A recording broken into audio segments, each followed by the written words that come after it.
શેઢી canal બંધ કરી હોવાથી પાણી ના મળ્યું. લાંભા, વટવા, ઈસનપુર, રામોલ, વસ્ત્રાલમાં આજે સાંજે પાણી નહીં આવે.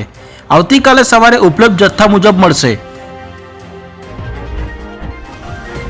વાલીઓ સારથી હેલ્પલાઇન પર ફરિયાદ કરી શકશે. સ્કૂલો વિદ્યાર્થીઓને ચોક્કસ જગ્યાથી યુનિફોર્મ કે સ્ટેશનરી ખરીદવા દબાણ કરી શકશે નહીં. ડીઈઓ.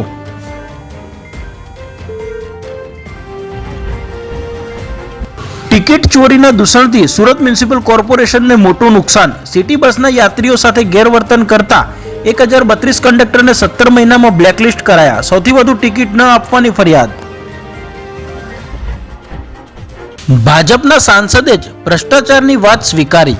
રામ મોકરિયાએ કહ્યું, વેપારી પાસેથી ₹25,000નો તોડ કરનાર તોલમાપના અધિકારીએ મારા ફોન પછી પૈસા પાછા આપી દીધા.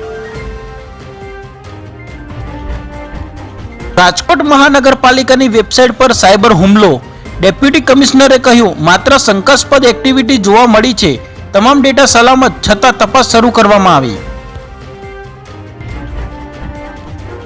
પાલીતાણામાં જુગારધામ પર પોલીસ ત્રાટકી.